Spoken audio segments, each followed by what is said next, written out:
നമസ്കാരം, ആനന്ദ് ഇന്റർനാഷണൽ ന്യൂസിലേക്ക് സ്വാഗതം. പ്രധാന വാർത്തകൾ.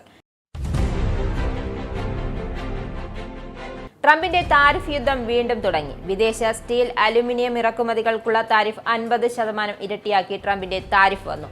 പ്രതിഷേധിച്ച യൂറോപ്യൻ യൂണിയനും ഇന്ത്യ അടക്കമുള്ള ഉൽപാദക രാജ്യങ്ങളും. ഇന്ത്യയുടെ റഷ്യ ബ്രിക്സ് ബന്ധങ്ങളിൽ ഹാലിളകി US. അമേരിക്കയെ ഒഴിവാക്കി റഷ്യയിൽ നിന്നും ഇന്ത്യ ആയുധങ്ങൾ വാങ്ങുന്നത് ശരിയല്ലെന്ന് US കൊമേഴ്സ് സെക്രട്ടറി ഹാർവേർഡ് ലുക്കനിക് വക ഭീഷണി. ഇന്ത്യയുടെ വടക്കുകിഴക്കൻ സംസ്ഥാനങ്ങളിൽ മഴക്കെടുതി രൂക്ഷമായി. മരണസംഖ്യ 44 ഉയർന്നു. സ്ഥിതിഗതി വിലയിരുത്തി പ്രധാനമന്ത്രി നരേന്ദ്രമോദി. റഷ്യയ്ക്ക് ഇന്ത്യ കൈകൊടുക്കുമോ?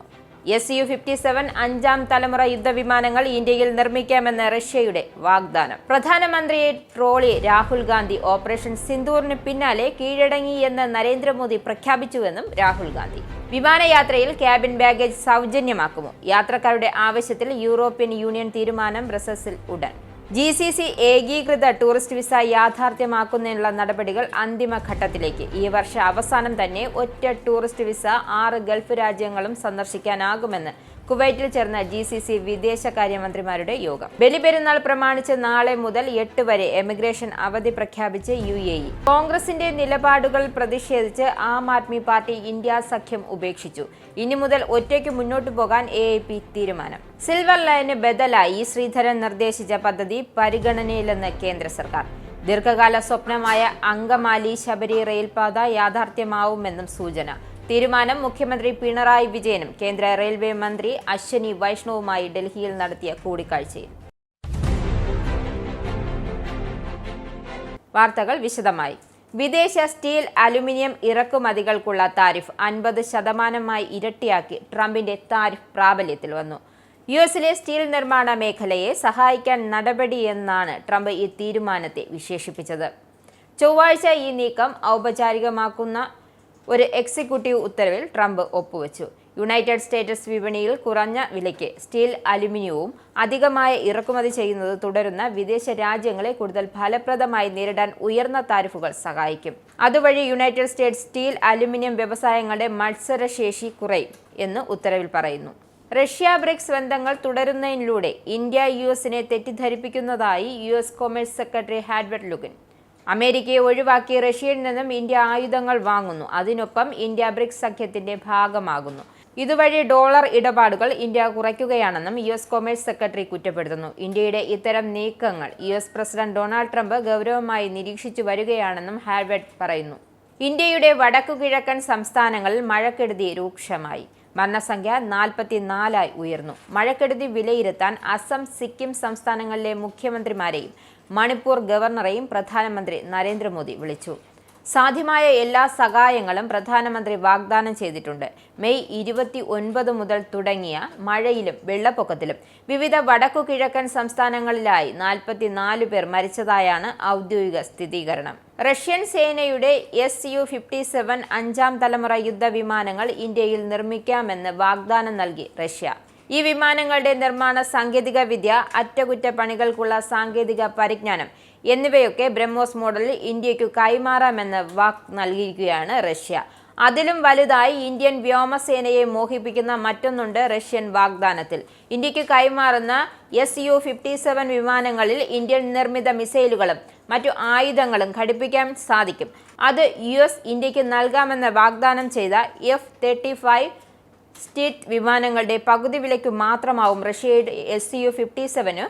പാകിസ്ഥാന് ചൈന കൂടുതൽ യുദ്ധവിമാനങ്ങൾ വാഗ്ദാനം ചെയ്യുന്ന പശ്ചാത്തലത്തിൽ റഷ്യയുടെ ഓഫർ പരിഗണിക്കുകയാണ് ന്യൂഡൽഹി. ഇന്ത്യൻ പൊതു സ്വകാര്യ മേഖലകളുമായി റഷ്യ കൈകോർക്കുമ്പോൾ തൊഴിലവസരങ്ങളും വർദ്ധിക്കും. ശത്രു സംഹാരത്തിന് പേരുകെട്ട ലോകശക്തിയായ റഷ്യൻ സേനയുടെ Su-57 അഞ്ചാം തലമുറ യുദ്ധവിമാനങ്ങൾ അമേരിക്കൻ സേനയ്ക്ക് പോലും ഭയമാണ്.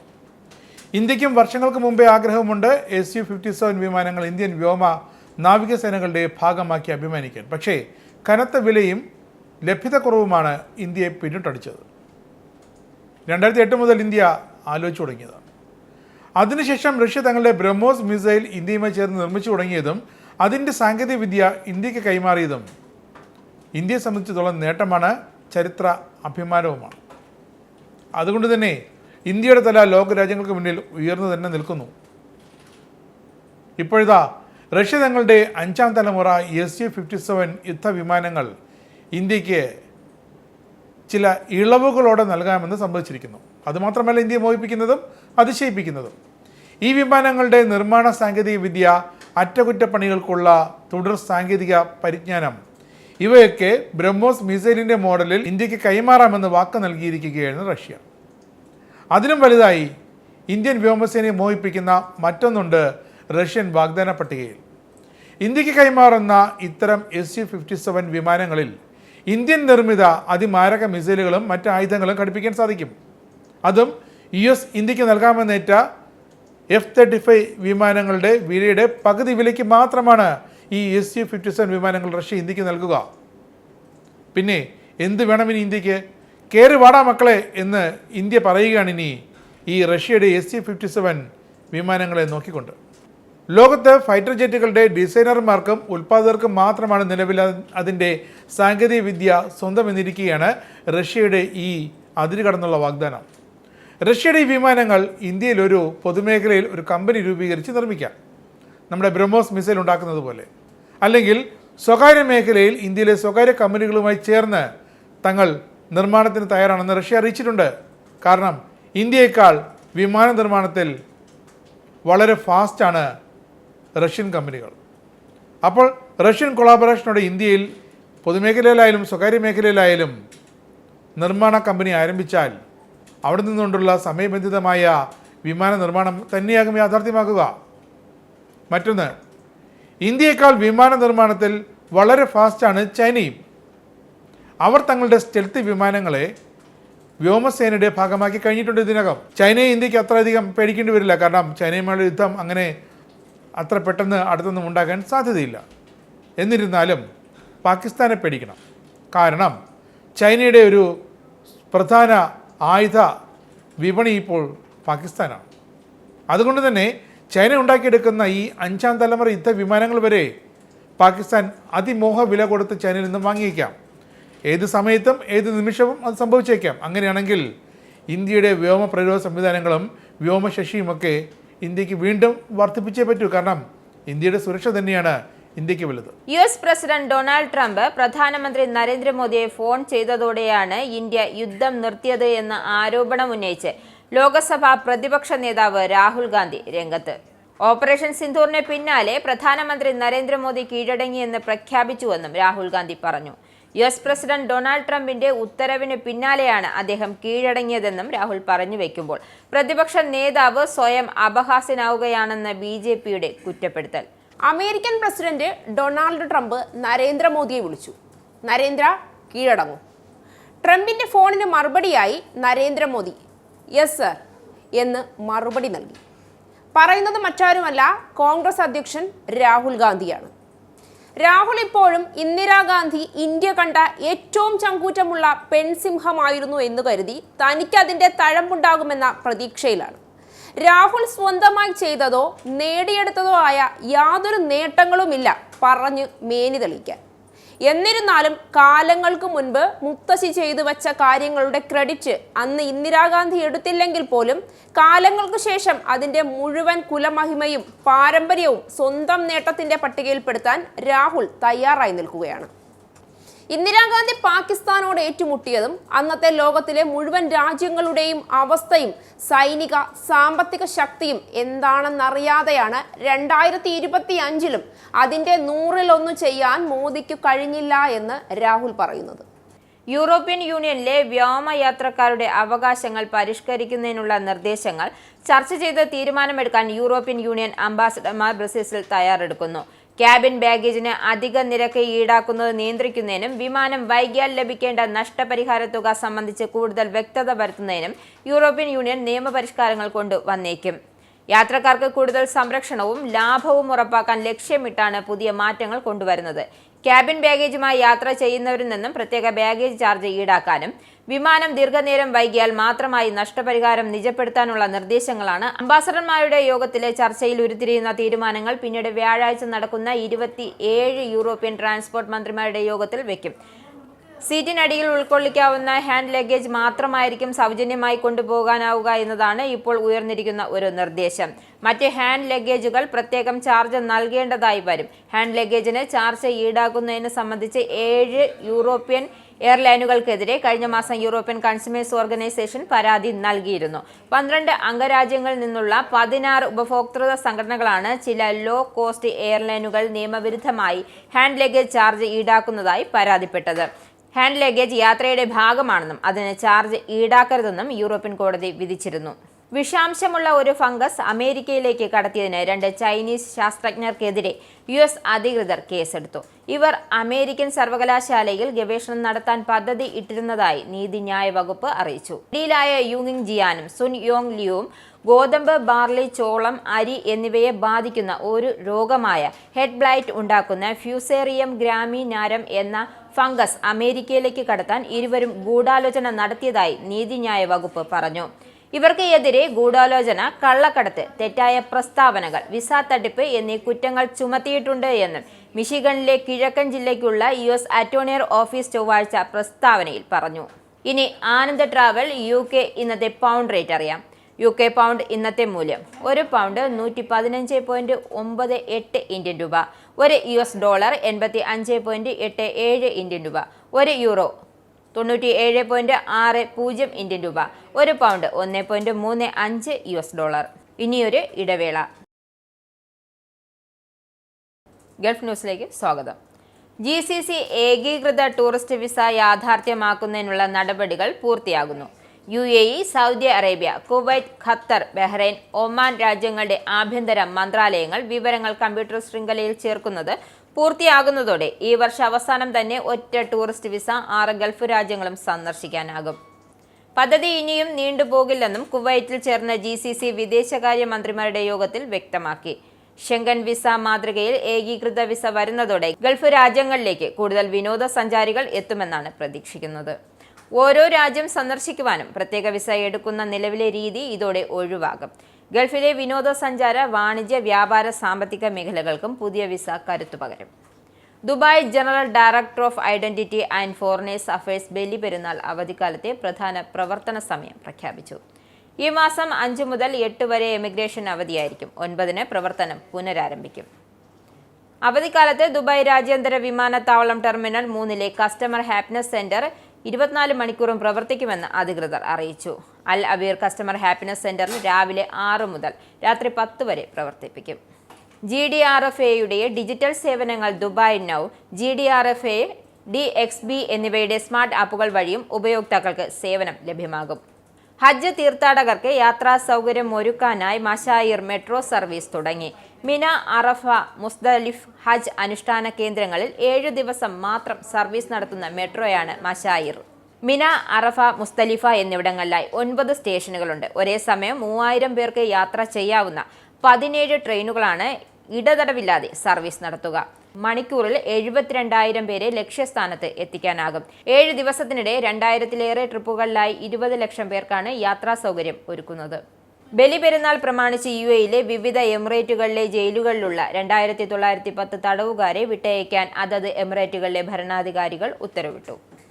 അബുദാബിയിൽ നിന്നും 963 തടവുകാരെ വിട്ടയക്കാൻ president Sheikh Mohammed bin Zayed Al Nahyan, ദുബായിൽ നിന്ന് 985 തടവുകാരെ വിട്ടയക്കാൻ വൈസ് പ്രസിഡന്റ്, പ്രധാനമന്ത്രിയും ദുബായ് ഭരണാധികാരിയുമായ Sheikh Mohammed bin Rashid Al Maktoum ഉത്തരവിട്ടു. ഷാർജയിൽ നിന്നും 439 തടവുകാരെയും, ഫുജറയിൽ നിന്നും 112 തടവുകാരെയും, റാസൽ ഖൈമയിൽ നിന്നും 411 തടവുകാരെയും വിട്ടയക്കും. തടവുകാലത്ത് നല്ല നടപ്പിന് വിധേയരായ വിവിധ രാജ്യക്കാരെയാണ് മോചനത്തിന് തിരഞ്ഞെടുത്തത്. ഇനി നാഷണൽ ന്യൂസ്. കൊങ്കൺ റെയിൽപാതയിൽ മൺസൂൺ ടൈം ടേബിൾ ഈ മാസം 15-ന് നിലവിൽ വരും. മഴക്കാലത്ത് അപകടങ്ങൾക്ക് സാധ്യതയുള്ളതിനാൽ പതിവിലും വേഗം കുറച്ച് ട്രെയിനുകളുടെ സമയക്രമം ക്രമീകരിച്ചിട്ടുള്ള മൺസൂൺ ടൈം ടേബിൾ ഒക്ടോബർ 20 വരെയാണ് നിലവിലുണ്ടാവുക. കേരളത്തിൽ നിന്നും വിവിധ സംസ്ഥാനങ്ങളിലേക്കും തിരിച്ചുമുള്ള ട്രെയിനുകളുടെ സമയത്തിൽ മാറ്റമുണ്ടാകും. പതിവിലും 15 ദിവസം കുറച്ചാണ് ഇത്തവണ മൺസൂൺ ടൈം ടേബിൾ അവതരിപ്പിച്ചിരിക്കുന്നത്. സാധാരണ ജൂൺ 10 മുതൽ ഒക്ടോബർ 31 വരെയായിരുന്നു ഇത്. കോൺഗ്രസിന്റെ നിലപാടുകളിൽ പ്രതിഷേധിച്ച് ആം ആദ്മി പാർട്ടി ഇന്ത്യ സഖ്യം ഉപേക്ഷിച്ചു. ഇനി മുതൽ ഒറ്റയ്ക്ക് മുന്നോട്ടു പോകാനാണ് തീരുമാനം. AAPയുടെ രാഷ്ട്രീയകാര്യ സമിതിയിലാണ് തീരുമാനം. യഥാർത്ഥ സഖ്യം കോൺഗ്രസും BJPയും തമ്മിലാണെന്ന് ആരോപിച്ചാണ് AAP ഇന്ത്യ സഖ്യം വിടുന്നത്. 2024-ലെ ലോക്സഭാ തെരഞ്ഞെടുപ്പിന് വേണ്ടി മാത്രമാണ് പ്രതിപക്ഷ ഗ്രൂപ്പ് രൂപീകരിച്ചതെന്നും പാർട്ടി പുറത്തിറക്കിയ പ്രസ്താവനയിൽ പറയുന്നു. പഹൽഗ്രാം ഭീകരാക്രമണത്തെ തുടർന്നുണ്ടായ സംഭവ വികാസങ്ങളെക്കുറിച്ച് ചർച്ച ചെയ്യാൻ പാർലമെന്ററി പ്രത്യേക സമ്മേളനം വിളിക്കണമെന്നാവശ്യപ്പെട്ട് കോൺഗ്രസ് ഉൾപ്പെടെ 16 പ്രതിപക്ഷ പാർട്ടികൾ പ്രധാനമന്ത്രി നരേന്ദ്രമോദിക്ക് കത്തെഴുതിയതിനു പിന്നാലെയാണ് ആം ആദ്മിയുടെ ഈ പുതിയ പ്രസ്താവന. ഓപ്പറേഷൻ സിന്ദൂറിന്റെ പശ്ചാത്തലത്തിൽ പാർലമെന്റിലെ പ്രത്യേക സമ്മേളനം വിളിക്കണമെന്നാവശ്യപ്പെട്ട് ഇന്ത്യ സഖ്യം രംഗത്തുവന്നു. ഈ ആവശ്യം ഉന്നയിച്ച് പ്രതിപക്ഷ നേതാവ് രാഹുൽ ഗാന്ധി, SP അധ്യക്ഷൻ അഖിലേഷ് യാദവ്, തൃണമൂൽ കോൺഗ്രസ് നേതാവ് അഭിഷേക് ബാനർജി, ശിവസേന താക്കറെ പക്ഷത്തെ അരവിന്ദ് സാവന്ത്, DMKയുടെ TR ബാലു എന്നിവരുൾപ്പെടെ ഇന്ത്യ സഖ്യത്തിലെ 16 നേതാക്കൾ ഒപ്പിട്ട് പ്രധാനമന്ത്രി നരേന്ദ്രമോദിക്ക് കത്തു നൽകി. സിൽവർ ലൈന് ബദലായി ശ്രീധരൻ നിർദ്ദേശിച്ച പദ്ധതി പരിഗണനയിലെന്ന് കേന്ദ്ര സർക്കാർ. മുഖ്യമന്ത്രി പിണറായി വിജയൻ കേന്ദ്ര റെയിൽവേ മന്ത്രി അശ്വനി വൈഷ്ണവുമായി നടത്തിയ കൂടിക്കാഴ്ചയിലാണ് ഇക്കാര്യം അറിയിച്ചത്. കഴിഞ്ഞ ഫെബ്രുവരിയിലാണ് മെട്രോമാൻ ശ്രീധരൻ പദ്ധതി കേന്ദ്രത്തിന് സമർപ്പിച്ചത്. ബദൽ പാത സംബന്ധിച്ച് കേന്ദ്രത്തിന്റെ നിലപാട് അറിയിക്കാൻ കേരളം ആവശ്യപ്പെട്ടിട്ടുണ്ട്. ശ്രീധരൻ ഡൽഹിയിലെത്തി കേന്ദ്രമന്ത്രിയെ കാണും. അതിനുശേഷമായിരിക്കും കേരളത്തോട് കേന്ദ്രം നിലപാട് അറിയിക്കുക.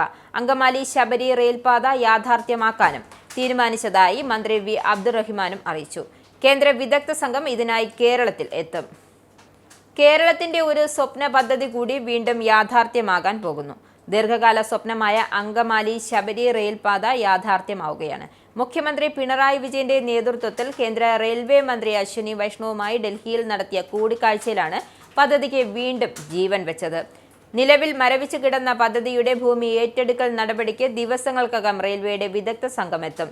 ശേഷിക്കുന്ന ഭൂമി ഏറ്റെടുക്കൽ നടപടികൾ ജൂലൈ മാസത്തിൽ ആരംഭിക്കുമെന്നും കൂടിക്കാഴ്ചയിൽ ഉറപ്പ് ലഭിച്ചു. കേരളത്തിന്റെ ഒരു സ്വപ്ന പദ്ധതി കൂടി വീണ്ടും യാഥാർത്ഥ്യമാകാൻ പോകുന്നു. ദീർഘകാല സ്വപ്നമായ അങ്കമാലി ശബരി റെയിൽപാത യാഥാർത്ഥ്യമാവുകയാണ്.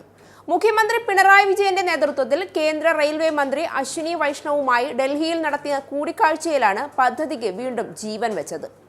നിലവിൽ മരവിച്ചു കിടക്കുന്ന പദ്ധതിയുടെ ഭൂമി ഏറ്റെടുക്കൽ നടപടികൾക്ക് ദിവസങ്ങൾക്കകം റെയിൽവേയുടെ വിദഗ്ധ സംഘം എത്തും.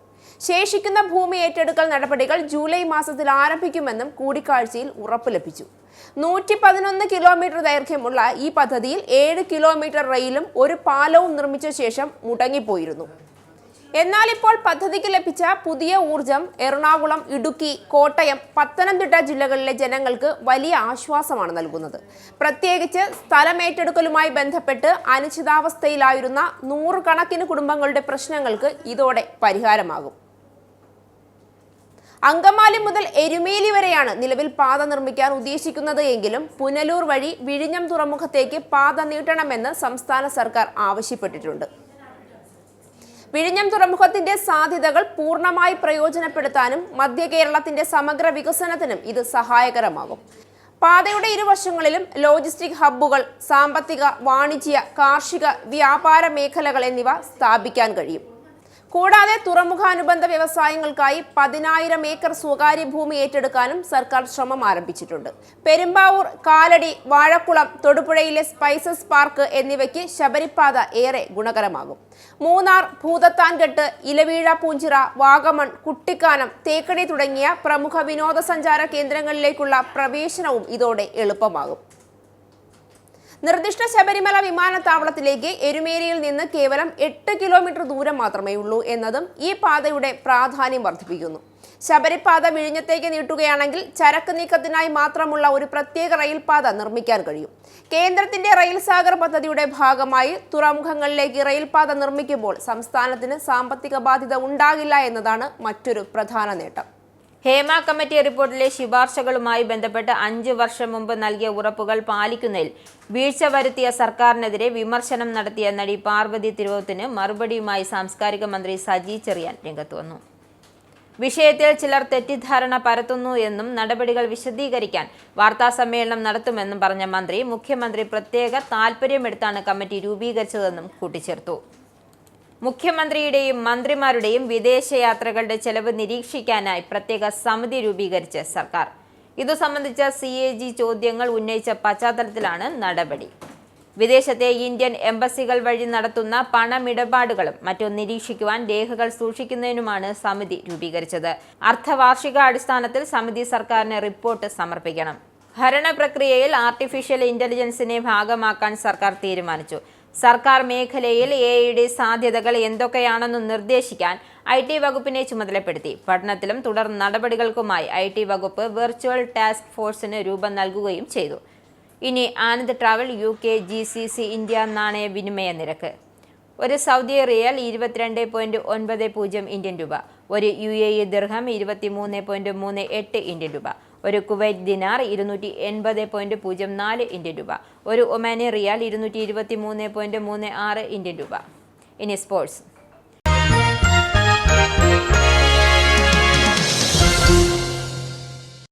വെസ്റ്റ് ഇൻഡീസിനെതിരായ ഏകദിന പരമ്പര സ്വന്തമാക്കി ഇംഗ്ലണ്ട് ക്രിക്കറ്റ് ടീം. മൂന്നാമത്തെയും അവസാനത്തെയും ഏകദിനത്തിൽ 7 വിക്കറ്റിന്റെ വിജയമാണ് ഇംഗ്ലണ്ട് നേടിയത്. മഴ മൂലം 40 ഓവറാക്കി ചുരുക്കിയ മത്സരത്തിൽ ആദ്യം ബാറ്റ് ചെയ്ത വെസ്റ്റ് ഇൻഡീസ് 9 വിക്കറ്റിന്റെ നഷ്ടത്തിൽ 251 റൺസെടുത്തു. മറുപടി ബാറ്റിംഗിൽ 29.4 ഓവറിൽ 4 വിക്കറ്റ് നഷ്ടത്തിൽ ഇംഗ്ലണ്ട് ലക്ഷ്യത്തിലെത്തി. മത്സരത്തിൽ ടോസ് നേടിയ ഇംഗ്ലണ്ട് ബൗളിംഗ് തിരഞ്ഞെടുക്കുകയായിരുന്നു. പ്രധാന വാർത്തകൾ ഒരിക്കൽ കൂടി.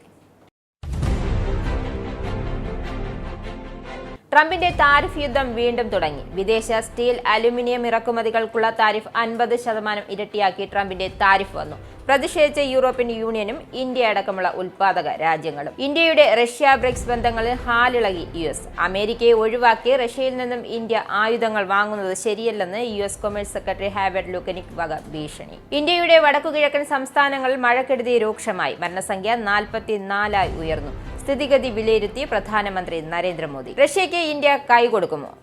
Su-57 അഞ്ചാം തലമുറ യുദ്ധവിമാനങ്ങൾ ഇന്ത്യയിൽ നിർമ്മിക്കാമെന്ന് റഷ്യയുടെ വാഗ്ദാനം. പ്രധാനമന്ത്രിയെ ട്രോളി രാഹുൽ ഗാന്ധി. ഓപ്പറേഷൻ സിന്ദൂറിന് പിന്നാലെ കീഴടങ്ങിയെന്ന് നരേന്ദ്രമോദി പ്രഖ്യാപിച്ചുവെന്നും രാഹുൽ ഗാന്ധി. വിമാനയാത്രയിൽ cabin baggage സൗജന്യമാക്കുമോ? യാത്രക്കാരുടെ ആവശ്യത്തിൽ യൂറോപ്യൻ യൂണിയൻ തീരുമാനം. ബ്രസൽസിൽ ഉടൻ.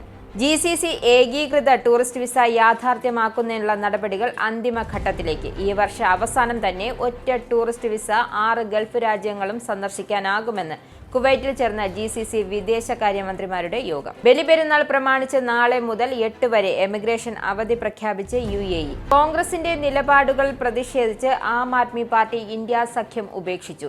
ഇനി മുതൽ ഒറ്റയ്ക്ക് മുന്നോട്ടു പോകാൻ AAP തീരുമാനം. സിൽവർ ലൈന് ബദലായി ശ്രീധരൻ നിർദ്ദേശിച്ച പദ്ധതി പരിഗണനയിലെന്ന് കേന്ദ്ര സർക്കാർ. ദീർഘകാല സ്വപ്നമായ അങ്കമാലി ശബരി റെയിൽപാത യാഥാർത്ഥ്യമാവുമെന്നും സൂചന. തീരുമാനം മുഖ്യമന്ത്രി പിണറായി വിജയനും കേന്ദ്ര റെയിൽവേ മന്ത്രി അശ്വനി വൈഷ്ണവുമായി ഡൽഹിയിൽ നടത്തിയ കൂടിക്കാഴ്ചയിൽ. ഈ ബുള്ളറ്റിൻ ഇവിടെ സമാപിക്കുന്നു. നമസ്കാരം. നിങ്ങൾക്കും ആനന്ദ മീഡിയയുടെ പ്രേക്ഷകരിൽ ഒരാളാകണ്ടേ? യൂറോപ്പിലും US-ലും ആഫ്രിക്കയിലും അടക്കം പ്രവാസികൾ ഉള്ളയിടങ്ങളിലൊക്കെ ജനപ്രിയ ചാനലുമായി ആനന്ദ് മീഡിയ ഒപ്പമുണ്ട്. ഏഷ്യാനെറ്റ് ഫ്ലവേഴ്സ് അടക്കം നിങ്ങളുടെ വിരൽത്തുമ്പിലെത്തും. ആദ്യം റോക്കു ബോക്സ് സ്വന്തമാക്കുക. അതിൽ നിന്നും ആനന്ദ് മീഡിയ ആപ്ലിക്കേഷൻ ഡൗൺലോഡ് ചെയ്യുക, ഇൻസ്റ്റാൾ ചെയ്യുക. എന്നിട്ട് 02085866511 എന്ന നമ്പറിൽ ഞങ്ങളുടെ കസ്റ്റമർ കെയറിൽ ബന്ധപ്പെടുക. അല്ലെങ്കിൽ +91 735 660 3747 എന്ന നമ്പറിൽ വാട്സപ്പ് ചെയ്യുക. ആനന്ദ് മീഡിയയുടെ സേവനങ്ങൾ സ്വന്തമാക്കുക. മറ്റു ചാനലുകൾക്കൊപ്പം ആനന്ദ് TVയും എൻജോയ് ചെയ്യുക.